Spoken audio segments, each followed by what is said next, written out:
ওরে আজরাইলের হাতে যেদিন ধরা পড়িয়া যাব, ওই দিন আমার ছেলে কোথায়, আমার মেয়ে কোথায়, আমার ভাই, আমার বাড়ি, আমার গালি। ওরে আজরাইল যখন রুহুটা ভরিয়া ডাক দিবে,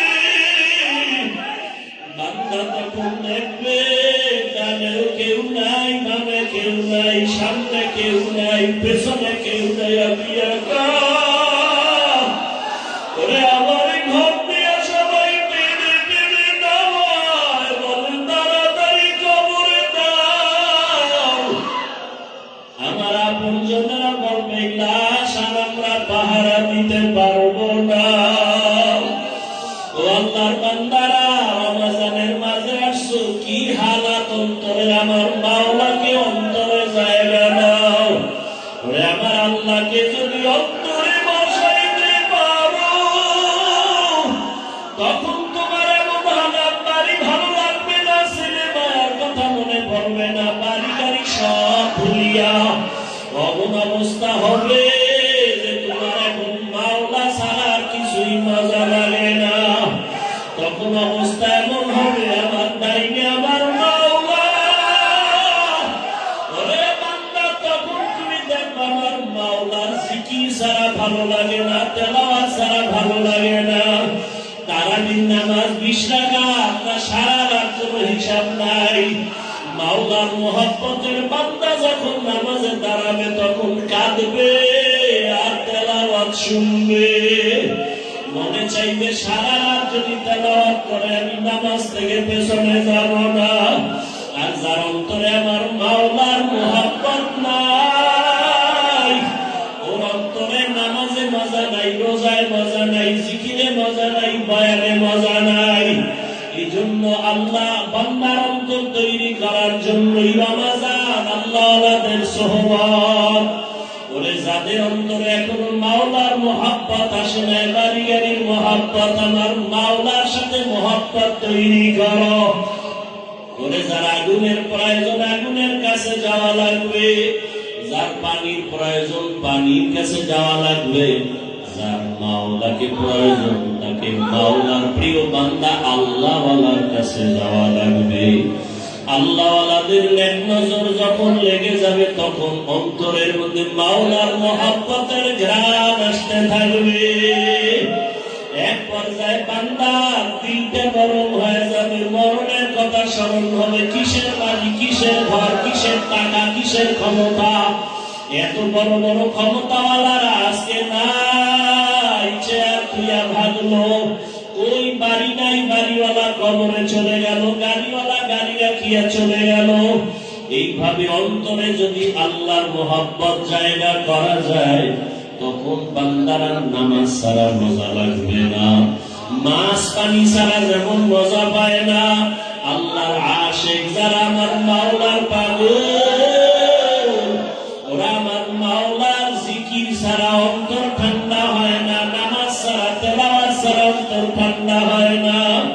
ওই বান্দা যখনই যেদিকেই তাকায়, আমার মাওলাকে তামাশ করে আর ভাবে, আমার মাওলার মোহাব্বত অন্তরে জমা করিয়া বলে, ভুলো গেল না जितनी नेमत है तू, सबसे बेहतर नेमत है दीदार तू, जन्नत और दोज़ख से यारा वो क्या करो, आरज़ू है मैं तुझे देखा करो। মাওলার মোহাব্বত যখন অন্তরে জমা হবে, আল্লাহর মায়া তার অন্তরে যখন আসবে, তখন পাগল হয়ে যাবে। মাওলার সাথে দিদার কখন হবে, মালিকের মোলাকাত যখন হবে, পাগলের মতো হয়ে যাবে। আল্লাহর বান্দি ফেরাউনের স্ত্রী আসিয়া, যখন ফেরাউন আসিয়ার দিকে তেড়িয়ে গেল, মাথা গরম করে গেল, আসিয়া তুমি আমার কদমে সেজদা দাও, আবার আল্লাহকে ডাকো কেন? আসিয়া বলে আমাকে ফাঁসি দাও, তারপর আমি আল্লাহকে ছাড়বো না। এক পর্যায়ে যখন শুলিবিদ্ধ করার জন্য রেডি করা হলো, আসিয়া তখন কান্না করে আল্লাহর কাছে দোয়া করে, হে মালিক, তুমি তাকায় দেখতেছো আমাকে শুলিবিদ্ধ করা হবে, ফাঁসি দেওয়া হবে, মৃত্যুদণ্ড দেওয়া হবে। এত বড় ক্ষমতাধর ফেরাউনের টাকা পয়সা সব ছাড়িয়ে আমি তোমাকে আমার মহব্বতের মধ্যে নিয়ে নিলাম। আমি টাকা চাই না, বাড়ি চাই না, ক্ষমতা চাই না, তোমাকে চাই। قالت رب ابن لي عندك بيتا في الجنة।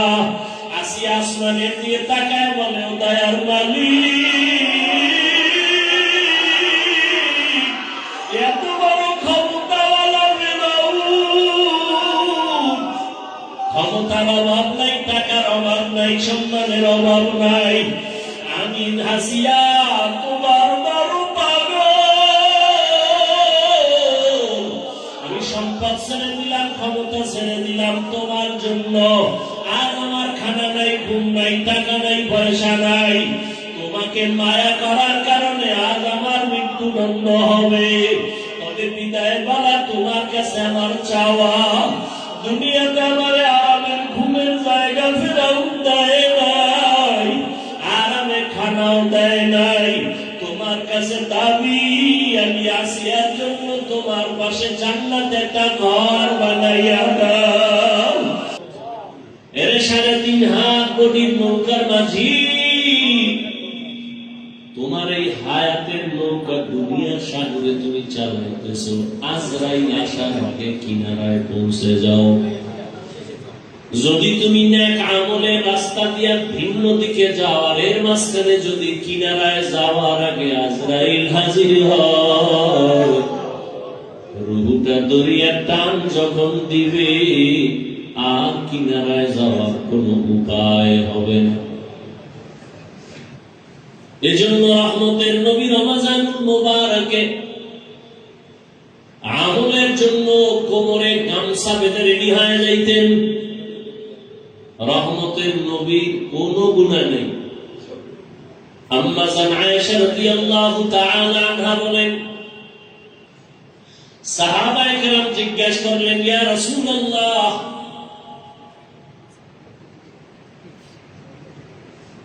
সাহাবায়ে কেরাম একদিন আম্মা জান আয়েশার দরবারে গেলেন।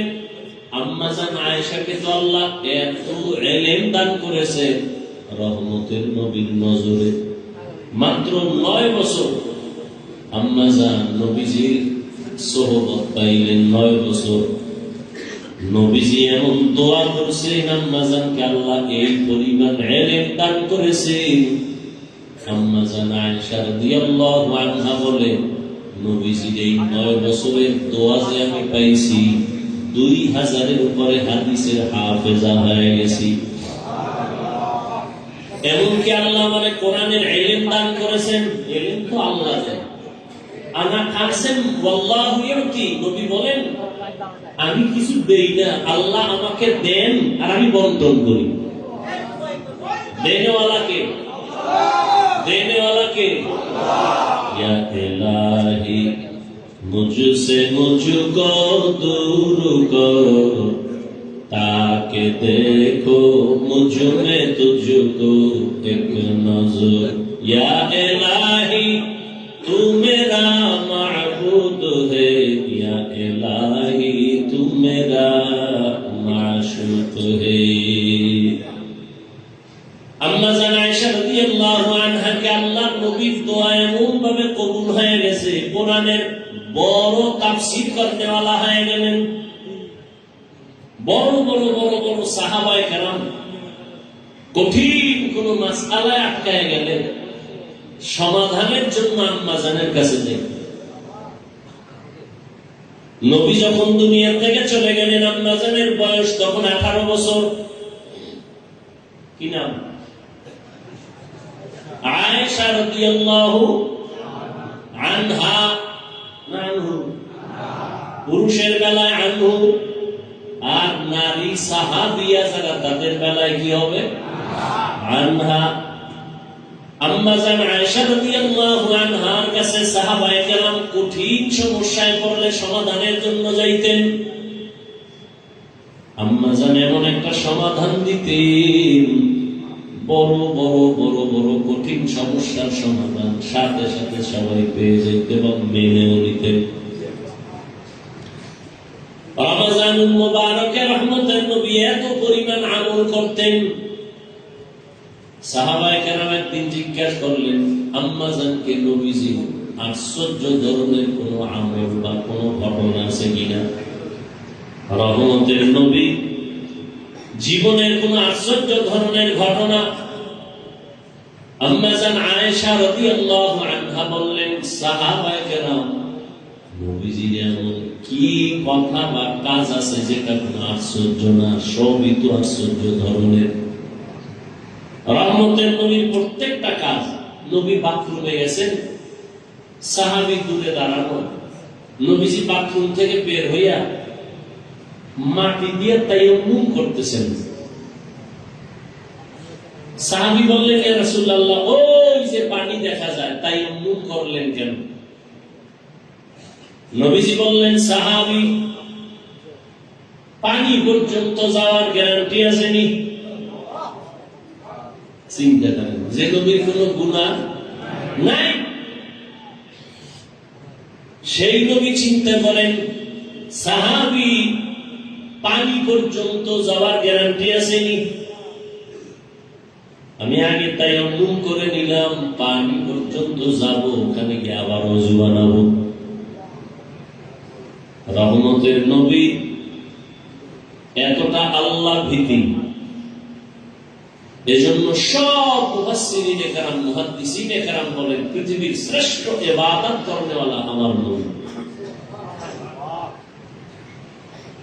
কত কষ্ট করেছিলেন ইয়াতীম নবী এ রমাজানে, ইবাদতে রাত কাটিয়ে দিতেন, কি হবে উম্মত বিনে। কত কষ্ট করেছিলেন ইয়াতীম নবী এ রমাজানে, ইবাদতে রাত কাটিয়ে দিতেন, কি হবে উম্মত বিনে। আমরা তো সেই নবীর উম্মত, মনে দাও তার সিনাতে আঘাত। মরণের ভয় নাই কি তোমার, কি হবে যে শেষের গতি। ভুলবো না, ভোলা যায় নাকি মাহে রমাদানের স্মৃতি। ভুলবো না, ভোলা যায় নাকি মাহে রমাদানের স্মৃতি। এ মাসের কত ফজিলত জানো কি মুসলিম জাতি। ভুলবো না, ভোলা যায় নাকি মাহে রমাদানের স্মৃতি। ভুলবো না, ভোলা যায় নাকি মাহে রমাদানের স্মৃতি। রমজান এমন বরকতের মাস, মাগফিরাতের মাস, নাজাতের মাস। রহমতের নবীর সাহাবী হযরত ওমর ফারুক রাদিয়াল্লাহু তাআলা আনহু ঈদের দিন ঈদের নামাজ পড়িয়া সবাই আনন্দে বাড়ি বাড়ি যায়। ওমর ফারুক রাদিয়াল্লাহু তাআলা আনহু একটা রুমে তালা লাগাইয়া ঈদের আনন্দ বাদ দিয়ে ওখানে বসে বসে কান্না করতেছিলেন। সাহাবী আবু হুরায়রা রাদিয়াল্লাহু তাআলা আনহু প্রশ্ন করলেন, খলিফাতুল মুসলিমিন, আপনি ঈদের আনন্দ বাদ দিয়ে আজকে কাঁদেন কেন? ওমর ফারুক রাদিয়াল্লাহু তাআলা আনহু কান্না করেন আর বলেন, ও ভাই আবু হুরায়রা, আনন্দ তো ওই ব্যক্তি করবে যার মধ্যে কোনো টেনশন নাই, পেরেশানি নাই, কোনো চিন্তা নাই। কিন্তু আমার মধ্যে অনেক পেরেশানি, অনেক টেনশন, অনেক চিন্তা বলে কি বলে রমজান চলে গেল, বরকতের মাস, রহমতের মাস, নাজাতের মাস। রমজানে আমি তারাবির নামাজ আদায় করেছি, কবুল হইল কিনা আমার ভেতরে পেরেশানি চলতেছে। কারণ যেইভাবে নামাজ আদায় করা দরকার ওইভাবে তো আমি নামাজ আদায় করতে পারি না। কেমন নামাজ আদায় করা দরকার? বলে আন তা'বুদাল্লাহা কাআন্নাকা তারাহ ফাইন লাম তাকুন তারাহ ফাইন্নাহু ইয়ারাক। বান্দা তুমি নামাজে যখন দাঁড়াও এমন অন্তর তৈরি করে দাঁড়াও যে তুমি আল্লাহকে দেখতেছো। আল্লাহকে দেখে দেখে তুমি নামাজ আদায় করতেছো। যদি তোমার অন্তর এতটা দুর্বল, আমল এতটা দুর্বল, ঈমান এতটা দুর্বল যে আল্লাহকে দেখার মতো পাওয়ার নাই, তাহলে তুমি এতটুকু মনে করো যদিও আমি আল্লাহকে দেখি না, তবে আল্লাহ তোমাকে আমাকে তাকায় দেখতেছেন। আমি এখন নামাজে দাঁড়ায় গেছি, আমার মাওলার সামনে আমি দাঁড়ায় গেলাম। আমি এখন মাওলার সামনে দাঁড়ানো। আমি এখন আমার অন্তরের কি হালাত কেউ দেখে না, আমার আল্লাহ সব দেখতেছেন। আমি আলহামদুলিল্লাহ বলে শুরু করলাম, আমার মাওলা কুদরতের কান লাগায় শুনতেছেন। আমি আমার মালিকের আদালতে দাঁড়ানো, এই নিয়তে বান্দা যখন তো শুরু করবা, দেখবা তোমার অন্তরের হালাত ভিন্ন হয়ে যাবে। কিন্তু না, নামাজ তো আদায় করি, অন্তরের সাথে মালিকের কোনো যোগাযোগ নাই। নামাজে দাঁড়াইছি দুনিয়ার চিন্তা, দোকানের চিন্তা, ফ্যামিলির চিন্তা, ছেলে মেয়ের চিন্তা। আর এক আল্লাহর বান্দা নামাজে দাঁড়াইয়া কান্না করতেছে। নামাজের পরে বান্দাকে বলা হলো, বান্দা তুমি নামাজে দাঁড়ায় কাঁদলা কেন? বলে আমি জাহান্নামের আয়াতের তেলাওয়াতের মুরাকাবায় ছিলাম। আমি নামাজে দাঁড়াইয়া আমার গুনাহের কথায় ভয়ে পড়েছি। আরে যেই নামাজে আমাকে জাহান্নাম থেকে মুক্তি দিবে সেই নামাজ আমি পড়তে পারলাম কিনা? ওরে নামাজে তো চোখে পানি নাই, নামাজে কোনো ধ্যান নাই, কোনো খেয়াল নাই। ওরে এই জন্যই তো আল্লাহ ওয়ালাদের নেক নজর, আল্লাহ প্রিয় বান্দাদের মজলিসে বসিয়া অন্তর তৈরি করো। কলবের ভিতরে দুনিয়ার মোহাব্বত, বাড়ি গাড়ির মোহাব্বত, টাকার মায়া, বাড়ির মায়া, সন্তানের মায়া সব দূর করে দাও। ওরে এক অন্তরে কয়জনারে বসাইবা? ওরে আমার মাওলার দেওয়া কলব তো একটা,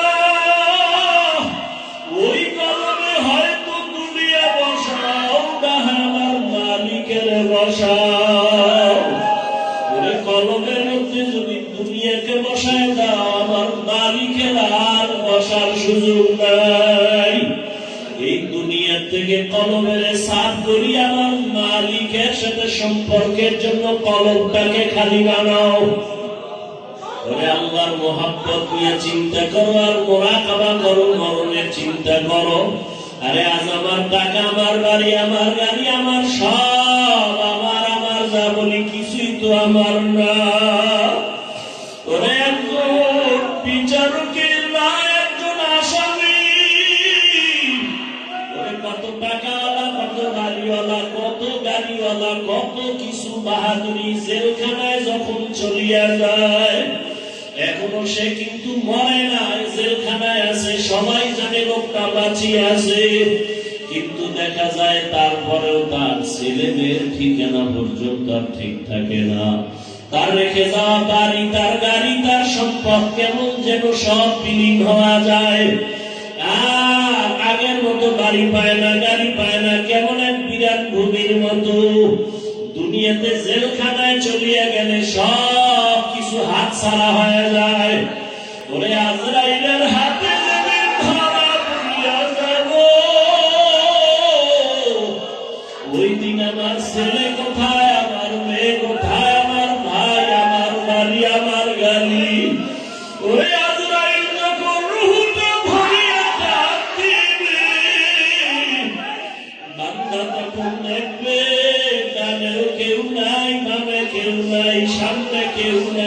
পেছনে কেউ দেয়া দিয়া ওরে আমার ঘর দিয়া সবাই টেনে টেনে নামায় বলেন তাড়াতাড়ি কবরে দাও। আমার আপন জনেরা বলবে লাশ আর আমরা পাহারা দিতে পারবো না। ও আল্লাহর বান্দারা, রমজানের মাঝে আসছো, কি হালাত অন্তরে, আমার মাওলাকে অন্তরে জায়গা দাও।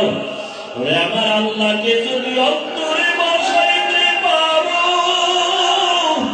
তখন তোমার এমন হালাত, বাড়ি ভালো লাগবে না, ছেলে মায়ের কথা মনে পড়বে না, বাড়ি গাড়ি সব ভুলিয়া অমন অবস্থা হবে যে তোমার এখন মাওলা ছাড়া আর কিছুই মজা লাগে না। তখন অবস্থা এমন হবে, আমার ডাইনে আমার মাওলা। ওরে বান্দা, তখন তুমি দেখবা আমার মাওলার জিকির ছাড়া ভালো লাগে না, তেলাওয়াত ছাড়া ভালো লাগে না। তারাবির নামাজ 20 রাকাত না সারা রাত কোনো হিসাব নাই। মাওলার মোহাব্বতের বান্দা যখন নামাজে দাঁড়াবে তখন কাঁদবে আর তেলাওয়াত শুনবে। মনে চাইবে সারা রাত যদি তেলাওয়াত করে আমি নামাজ থেকে পেছনে যাব না। আর যার অন্তরে আমার মাওলার মোহাব্বত নাই, ওর অন্তরে নামাজে মজা নাই, রোজায় মজা নাই, জিকিরে মজা নাই, বয়ানে মজা নাই। এই জন্য আল্লাহ বান্দার অন্তর তৈরি করার জন্যই রমজান, আল্লাহওয়ালাদের সোহবত। ওরে যাদের অন্তরে এখনো মাওলার মোহাব্বত আসে না, বাড়ি গাড়ির মোহাব্বত, আমার মাওলার সাথে মোহাব্বত তৈরি করো। ওরে যার আগুনের প্রয়োজন, আগুনের কাছে যাওয়া লাগবে। যার পানির প্রয়োজন, পানির কাছে যাওয়া লাগবে। যার মাওলাকে প্রয়োজন, তাকে মাওলার প্রিয় বান্দা আল্লাহওয়ালার কাছে যাওয়া লাগবে।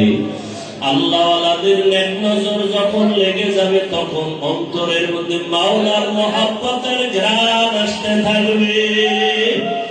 এক পর্যায়ে বান্দার দিলটা গরম হয়ে যাবে, মরণের কথা স্মরণ হবে। কিসের বাড়ি, কিসের ঘর, কিসের টাকা, কিসের ক্ষমতা। এত বড় বড় ক্ষমতাওয়ালারা আজকে নাই, চেয়ার খুইয়া ভাগলো। ওই বাড়ি নাই, বাড়িওয়ালা কবরে চলে গেল, গাড়িওয়ালা গাড়ি রাখিয়া চলে গেল। এইভাবে অন্তরে যদি আল্লাহর মোহাব্বত জায়গা করা যায়, তখন বান্দারা নামাজ ছাড়া মজা লাগবে না, মাছ পানি ছাড়া যেমন মজা পায় না। আল্লাহর আশিক যারা, আমার মাওলার পাগল, ওরা আমার মাওলার জিকির ছাড়া অন্তর ঠান্ডা হয় না, নামাজ ছাড়া, তেলাওয়াত ছাড়া অন্তর ঠান্ডা হয় না। ওই বান্দা যখনই যেদিকেই তাকায় আমার মাওলাকে তামাশ করে আর ভাবে, আমার মাওলার মোহাব্বত অন্তরে জমা করিয়া বলে, উরগেলমা जितनी नेमत है तू, सबसे बेहतर नेमत दीदार तू, जन्नत और दोज़ख से यार अब क्या करो, आरज़ू है मैं तुझे देखा करो। মাওলার মোহাব্বত যখন অন্তরে জমা হবে, আল্লাহর মায়া তার অন্তরে যখন আসবে, তখন পাগল হয়ে যাবে। মাওলার সাথে দিদার কখন হবে, মালিকের মোলাকাত যখন হবে, পাগলের মতো হয়ে যাবে। আল্লাহর বান্দি ফেরাউনের স্ত্রী আসিয়া, যখন ফেরাউন আসিয়ার দিকে তেড়িয়ে গেল, মাথা গরম করে গেল, আসিয়া তুমি আমার কদমে সেজদা দাও, আবার আল্লাহকে ডাকো কেন? আসিয়া বলে আমাকে ফাঁসি দাও, তারপর আমি আল্লাহকে ছাড়বো না। এক পর্যায়ে যখন শুলিবিদ্ধ করার জন্য রেডি করা হলো, আসিয়া তখন কান্না করে আল্লাহর কাছে দোয়া করে, হে মালিক, তুমি তাকায় দেখতেছো আমাকে শুলিবিদ্ধ করা হবে, ফাঁসি দেওয়া হবে, মৃত্যুদণ্ড দেওয়া হবে। এত বড় ক্ষমতাধর ফেরাউনের টাকা পয়সা সব ছাড়িয়ে আমি তোমাকে আমার মোহাব্বতের মধ্যে নিয়ে নিলাম। আমি টাকা চাই না, বাড়ি চাই না, ক্ষমতা চাই না, তোমাকে চাই। قالت رب ابن لي عندك بيتا في الجنة। আসিয়া আসমানের দিকে তাকায় বলে, ও দয়ার মালিক,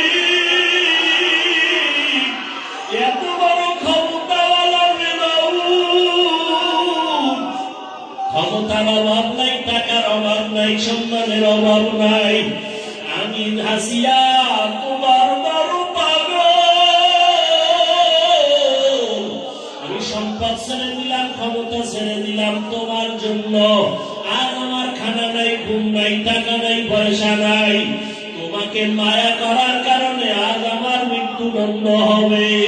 তবে বিদায় বলা তোমার কাছে আমার চাওয়া, দুনিয়াতে আমার আরামের ঘুমের জায়গা ফেরাও দেয় নাই, আরামে খানাও দেয় নাই। তোমার কাছে দাবি, আমি আসিয়ার জন্য তোমার পাশে জান্নাতে একটা ঘর বানাইয়া দাও। আমি তোমার পাশে জান্নাতে থাকতে চাই রে মালিক। আমি দুনিয়ার বাড়ি ছাড়লাম, গাড়ি ছাড়লাম, সন্তান ছাড়লাম, টাকা ছাড়লাম, ক্ষমতা ছাড়লাম, শুধু তোমাকে পাওয়ার জন্য। ও আল্লাহ, তুমি জান্নাতে একটা ঘর বানাইয়া দাও। আসিয়া কান্না করে আর মালিকের কাছে দোয়া করে। হঠাৎ করে আসিয়া কান্না বন্ধ করে হাসতেছে। আসিয়া বলে, জিজ্ঞেস করে ফেরাউন, আসিয়া হাসো কেন? বলে, আমি মালিকের কাছে যেই জান্নাত চাইছি ওই জান্নাতের ছবি দেখতেছি। জান্নাতের ছবিটা আমি দেখতেছি। লক্ষ লক্ষ ফেরেশতারা আমাকে জান্নাতে নেওয়ার জন্য অপেক্ষায় আছে। আমাকে ফাঁসি দেওয়ার মানো। আমার মালিকের মহাব্বতে যেই মজা, এটা আমি ভুলতে পারবো না। আল্লাহর মহাব্বত অন্তরে জমা করা ছাড়া আর কোনো পথ নাই রে বাবা। এই রমাজানের মধ্যে আল্লাহর কাছে চোখের পানি ছেড়ে দোয়া করি। দোয়া কবুলের সময় রোজাদারেরা দোয়া করলেই কবুল হয়ে যাবে। এরে আল্লাহর বান্দারা, আমিও আপনাদের সামনে বড় গুনাহগার। আমার মতো গুনাহগার এই দুনিয়ায় মনে হয় কেউ নাই। আমার গুনার কারণে বুঝি আমার সন্তান কষ্ট পায়, আমার গুনার কারণে সমাজের মানুষ কষ্ট পায়, আমার গুনার কারণে বুঝি সমাজের মধ্যে বড় অশান্তি। আরে রোজাদার বাবার, আপনাদের মধ্যে বহু আল্লাহর আশিক পাগলেরা এখানে বসা আছে। আরে কোন দিন দুনিয়া থেকে বিদায় হয়ে যাব জানা নাই। আল্লাহর কাছে চোখের পানি ছাড়া কোনো পুঁজি নাই। ওরে চলার পথের কত বন্ধুরে হারায় ফেললাম, আপনজন চলে গেল। একদিন তো সবাই চলে যাব। আরে আল্লাহ, গত রমজানে অনেক আল্লাহর বান্দারা ছিল, এই রোজায় অনেক আপনজন চলে গেছে। মাওলার কাছে চোখের পানি ছেড়ে দোয়া চাই, আপনাদের জন্য দোয়া করি। এই যে জীবনের কামাই তো কিছুই না, একদিন খালি হাতে চলে যাব। জীবনে আল্লাহর কাছে কান্না করেছি। উজানির জমিনে ঘুমন্তকারী ইব্রাহিম রহমাতুল্লাহ আলাইহি, তার 11তম সন্তান কারি মনজুর আহমদ রহমাতুল্লাহ আলাইহি আমারে উজানি নিয়ে গেছে লেখাপড়ার জন্য। আমারে হাত ধইরা বারবার আল্লাহকে বলতেন, আল্লাহ হাফিজুর রহমানের মাধ্যমে একটা মাদ্রাসা তুমি করায় দিও। আজকে মাদ্রাসা হয়েছে, কিন্তু আল্লাহ সে বান্দাকে দেখাইতে পারে। আজকে আপনাদের কাছে দোয়া চাই, এই মাদ্রাসা যেন নাজাতের ওসিলা হয়। ওই গত কয়েকদিন আগে মুফতি মিজানুর রহমান সাইদ দামাত বারাকাতুহুম, মুফতি মাহফুজুল হক দামাত বারাকাতুহুম শাইখুল হাদিস সাহেবের সন্তান মুফতি আমিনী রহমাতুল্লাহ আলাইহির জামাতা মুফতি সাখাওয়াত হোসেন রাজি দামাত বারাকাতুহুম আসছিলেন। অনেক ওলামায়ে কেরাম নিয়া। আপনাদের আমার কোনো পুঁজি নেই, সাহস নাই, তবে দুইটা সাহস নিয়ে আমি মাঠে নামছি। এক সাহস, আমি মাওলার কাছে চোখের পানি ছেড়ে কান্না করি। আর একটা সাহস হলো, আপনারা আমাকে অন্তর দিয়ে মহব্বত করেন। এই মহব্বতের দোয়া আমার মাওলা খালি ফিরাইয়া দিবেন না। এই জন্য বিশাল ওই জায়গা আপনাদের মহব্বতের বায়না করেছি, কিন্তু একা একা ভোররাতে কান্দি মালিক। এই সমুদ্রের ভিতরে কেমনে পাড়ি দিয়া কিনারে যাব? তবে আল্লাহর বহু বান্দারা এখানে সাইনবোর্ডটা দেওয়ার পরে প্রবাসের থেকে অনেক আল্লাহর বান্দারা আমার নাম্বার দিয়ে দিছি যোগাযোগের জন্য, আমার সাথে কথা বলতে চায়। নাম্বারে এক আল্লাহর বান্দা কান্না করে আর বলে, হুজুর দোয়া করে, অনেক বছর ধরে আপনার বয়ান শুনি, কথা বলতে পারি না। আমি অস্ট্রেলিয়ায় থাকি, দোয়া চাই। আমি জায়গার জন্য 50,000 টাকা পাঠায় দিতেছি। এরকম সবাই দোয়া করে। আমি দোয়া চাই আপনাদের কাছে, আমার কান্না ছাড়া, আপনাদের মোহব্বত ছাড়া কোনো বুঝি নাই। প্রবাসের সবাইকে আল্লাহ কবুল করেন। অনেকেই দান করতেছেন, আলহামদুলিল্লাহ। প্রবাসের সবাইকে আল্লাহ পাক, আমার ভাই বোন যারা চাকরি করে, ব্যবসা করে, আল্লাহ বরকত দান করেন। দেশের অনেক ভাই দোয়া করতেছেন, সহযোগিতা করতেছেন। এই জায়গায় মাদ্রাসা চোখের পানি ছাড়া, আপনাদের মোহাব্বত ছাড়া, দোয়া ছাড়া কোনদিন কামিয়াব হওয়া, সফলতা অর্জন করা সম্ভব না। আল্লাহর কাছে বেশি বেশি দোয়া করবেন। এই রমজানের মাস আল্লাহ পাক এই জায়গার টাকার ব্যবস্থা করে দেন। আমার প্রবাসে যারা কলিজা দিয়ে মোহাব্বত করেন, আল্লাহ সবাইকে কবুল করেন। আল্লাহ পাক তাদেরকে হেফাজত করেন। আল্লাহ পাক তাদের রুজি রোজগারে বরকত দান করেন। বেশি বেশি দ্বীনের কাজে সহযোগিতা করার তৌফিক দান করেন। এই মাদ্রাসাও আপনাদের দোয়া, আপনাদের দোয়া, আমাদের কান্না, আর আল্লাহ আল্লাহদের নেক নজর, মা বাবার দোয়া, আপনাদের ছোট ছোট খেদমত, সহযোগিতা, আল্লাহ পাক বিশাল এই জায়গার অর্থ আমার দেওয়ার তৌফিক নেই, সাহস নাই। মাঝে মাঝে খুব একা একা চিন্তায় পেরেশান হয়ে যায়, কেমনে সম্ভব। আবার মাঝে মাঝে চোখের পানি আসে, তখন আবার দিল শান্ত হয় না। প্রবাস থেকে ফোন আসে, সবাই দোয়া করে। অনেকের সাথে দেখা হয়, হুজুর দিতে না পারি, অল্প দেই। একজনের আজকে জুমায় কিছু টাকা দিয়ে কয়, হুজুর গরিব মানুষ, দোয়া করেন, কিছু শরীর হইলাম। আল্লাহ পাক এভাবেই গরিবের এক টাকায় কোটি কোটি হারাম টাকার থেকেও বেশি বলত। অতএব আমি আপনাদের কাছে দোয়া চাই। আমার পুঁজি দুইটা, এই বিশাল সমুদ্র পাড়ি দেওয়ার জন্য। আল্লাহর কাছে কান্না, আর এই দেশের বিদেশে প্রবাসে সবার আমার কলিজার মোহাব্বতের ভাই বোনদের দোয়া। এই মোহাব্বত আমার পুঁজি, আমার সাহস। ইনশাআল্লাহ 1 বছর টাইম আমরা পেয়েছি, সমাধান হয়ে যাবে। আল্লাহ কুদরতের রাস্তা খুলে দিলে 1 সেকেন্ডও লাগবে। আল্লাহ পারেন না? আল্লাহ পারেন। দোয়া চাই। আজকে দোয়া কবুলের সময়, রোজার মাস, সবাই একটু মোনাজাতে সব সময় দোয়া করবেন। আল্লাহ পাক যেন এই বিশাল অর্থের ব্যবস্থা করে দেন। প্রায় 20 কোটি টাকার টার্গেট নিয়ে আমরা ময়দানে নেমেছি। মোটামুটি আমরা 75 লক্ষ টাকা দিয়েছি। আরো অনেক টাকা প্রয়োজন, আল্লাহ যেন ব্যবস্থা করে দেয়। তো এরপরে আপনারা তো জানেন, যারা সবসময় আসেন, ছাদ ঢালাই দেওয়া দরকার। ছাত্র অনেক বেশি, জায়গাও দিতে পারি না। তো যারা সার্বিকভাবে সহযোগিতা করেন, যে যেইভাবে, ব্যবসায়ী, চাকরিজীবী, শ্রমজীবী, যারা শ্রমিক, সবাই কম বেশি দান করেন। আল্লাহ সবার দান কবুল করেন। দানের বরকতে, হায়াতে, ইজ্জতে, রিজিকে আল্লাহ বরকত বাড়ায় দেন।